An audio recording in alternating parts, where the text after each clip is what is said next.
అందరికీ నమస్కారమండి. మేము సిద్ధంగా ఉన్నాం. మీరొస్తే బయలుదేరడమే తరువాయి. మా అభ్యంతరం లేదు. ఫోన్లో చెప్పారు మూర్తిగారు. ఆ ఫోన్ కాల్ కోసమే ఉదయం నుంచి ఇంట్లో అందరం ఎదురు చూస్తున్నాం.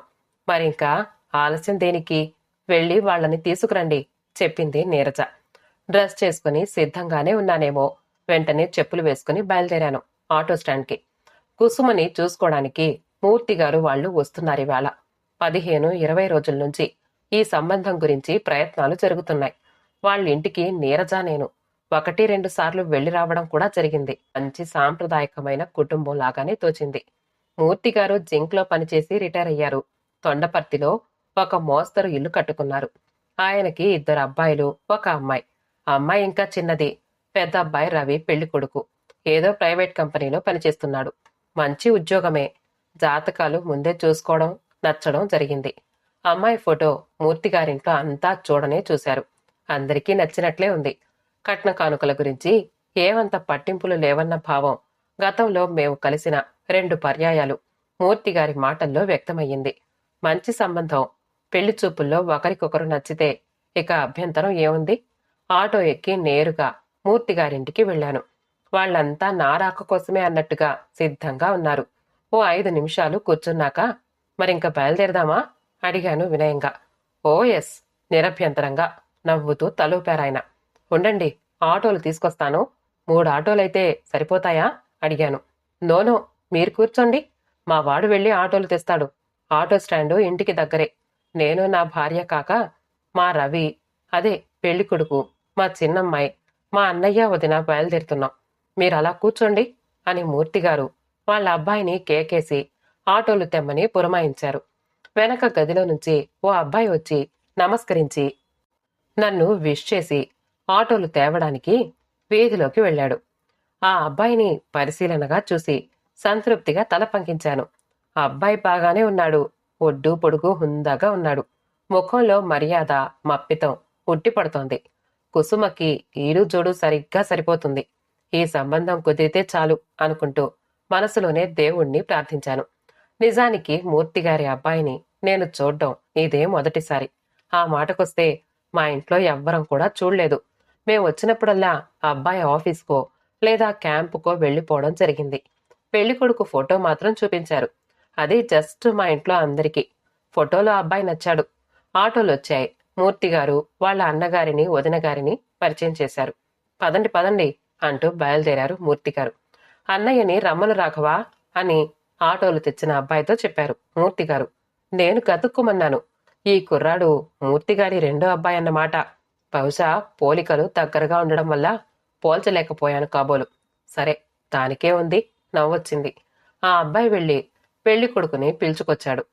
పెళ్లి కొడుకుని చూస్తూనే నా ముఖం వెలవెలపోయింది. మెదడు మొద్దుబారిపోయింది.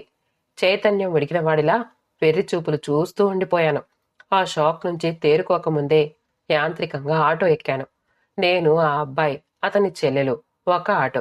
మిగతా వాళ్ళు తక్కిన 2 ఆటోల్లో సర్దుకున్నారు. ఆటోలు బయలుదేరాయి. నా గొంతు తడారిపోతోంది. గుండెలో ఎవరో చెయ్యి పెట్టి కెలికినట్టు భారమనిపించింది.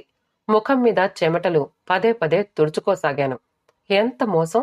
మూర్తిగారి మీద పీకల వరకు కోపమొచ్చింది. ఆటోలో నా శరీరాన్ని ఆ అబ్బాయి ఒళ్ళు తాకినప్పుడల్లా ఏవో తేళ్లు, జెర్రెలు పాకినట్టవుతోంది. ఆ అబ్బాయికి 2 చేతులు బాగా కొరచగా ఉన్నాయి. జస్ట్ ఫోటోలో అబ్బాయి చేతులు కొరవ అనే విషయం గమనించే వీల్లేకపోయింది. చూస్తూ చూస్తూ ఆ అంగవికులుడినికి కుసుమని కట్టబెట్టడమా? నా మనసులో తిరస్కారం బుసలు కొట్టింది. ఈ సంబంధానికో నమస్కారం. అసలు ఇందాకే ముఖం మీద పెడేల్మని చెప్పేయాల్సింది. ఇలా ముక్కుసూటిగా చెప్పలేకపోయినా నా బలహీనత మీద నాకే కోపమొస్తోంది. ఆటోలో ఇబ్బందిగా కదలసాగాను. ఆ అబ్బాయి మౌనంగా కూర్చొని ఉన్నాడు. మేము కలిసినప్పుడు మూర్తిగారు ఎంత మర్యాదగా మాట్లాడారు. అంత వంచన, దగ. పెళ్లి కొడుకు అంగవైకల్యం గురించి మాట మాత్రంగా కూడా ప్రస్తావించకుండా మోసం చెయ్యాలని చూశారు.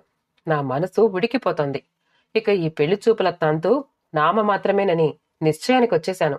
చస్తే ఈ సంబంధం కుదిరేది కాదు. మొక్కుబడిగా ఈ తతంగం ముగించి తర్వాత ఏదో మిషతో సారీ చెప్పేసి వీళ్లకు గుడ్ బై కొట్టేయాలి. ఈ నిర్ణయానికొచ్చాక మనసు కాస్త తేలికపడింది. పెళ్లి కొడుకుని చూస్తూనే ఇంట్లో వాళ్ళు ముఖాలు గంటు పెట్టుకున్నారు. వాళ్ళ ఉత్సాహం జావకారిపోయింది. కొయ్య బొమ్మల్లా ఉండిపోయారు. ఇంట్లో వాళ్ళని పక్కకి పిలిచి, ముందే తంతు కానివ్వండి, తర్వాత మాట్లాడుకుందాం అని చెప్పాను. మతులుపోయిన వాళ్లలాగా నీరజ వాళ్ళు తలలూపారు. కాసేపున్నాక మూర్తిగారు వాళ్ళు వెళ్ళిపోయారు. అప్పుడు ఇంట్లో వాళ్ళు నోళ్లు పెగిల్చారు. ఛ, దిక్కుమాలిన సంబంధం. అలాంటి వాణ్ణి చేసుకునే గతి దీనికేం పట్టలేదు. మీ సంబంధం అక్కర్లేదని ఫోన్ చేసి చెప్పేయండి అని తీర్మానించారంతా. పాపం కుసుమ చిన్న మనసు ఎంత గాయపడిందో ఏమో. వెరుగ్గా కుసుమ వైపు చూశాను. అబ్బాయి నాకు నచ్చాడు నాన్నా. చాలా మంచి మనసు. నాకేం అభ్యంతరం లేదు. మీరు ఆలోచించుకోండి అంది నెమ్మదిగా. అయినా దృఢంగానే చెప్పింది. బాంబు పేలినట్టు అంతా అదిరిపోయాం. నీకేం పిచ్చా? అసలు అబ్బాయిని నువ్వు సరిగ్గా చూసే ఈ మాట అంటున్నావా అని అరిచారంతా. కుసుమ తొణక్కుండా సౌమ్యంగా జవాబిచ్చింది. చూసే అంటున్నాను. మీరు చూడని కోణంలో నుంచి కూడా చూసే అవకాశం నాకతను కల్పించాడు. తన గురించి, తన అంగవైకల్యం గురించి ముందుగానే తెలియజేస్తూ నాకు ఉత్తరం రాశాడు. ఆలోచించుకోమని అర్థించాడు. అంగవైకల్యం అతని అపరాధం కాదు. ఒడ్డు పొడుగు, అందం చందం, హోదా, పెద్ద ఉద్యోగం, ఆస్తి పాస్తి ఉండి కూడా కుసంస్కారం అనే అంగవైకల్యం కలవాళ్లు లోకంలో ఎందరు లేరు. వాళ్లతో పోల్చి చూస్తే అతని శారీరక లోపం ఆవగించంత కూడా నాకు కనిపించడం లేదు. నా అభ్యంతరం లేదు. ఇక నిర్ణయం మీదే అంది నిబ్బరంగా. ఇలా మాట్లాడుతోంది మా కుసుమేనా అని క్షణకాలం ఆశ్చర్యపోయాను. అది కాదు, ఏదో చెప్పబోయింది నీరజ. క్షమించమ్మా, మీరీ సంబంధం వద్దనుకోవడానికి ముందు శాంతను మరిచిపోవడం ఆశ్చర్యంగా ఉంది. ఆలోచించండి అంటూ గదిలోకి వెళ్ళిపోయింది కుసుమ.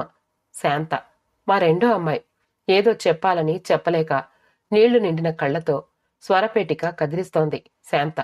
ఎందుకంటే శాంత మూగది. మూర్తిగారు మమ్మల్ని మోసం చేశారనే భావం నా మనసులో నుంచి ఇప్పుడు పూర్తిగా తుడిచిపెట్టుకుపోయింది.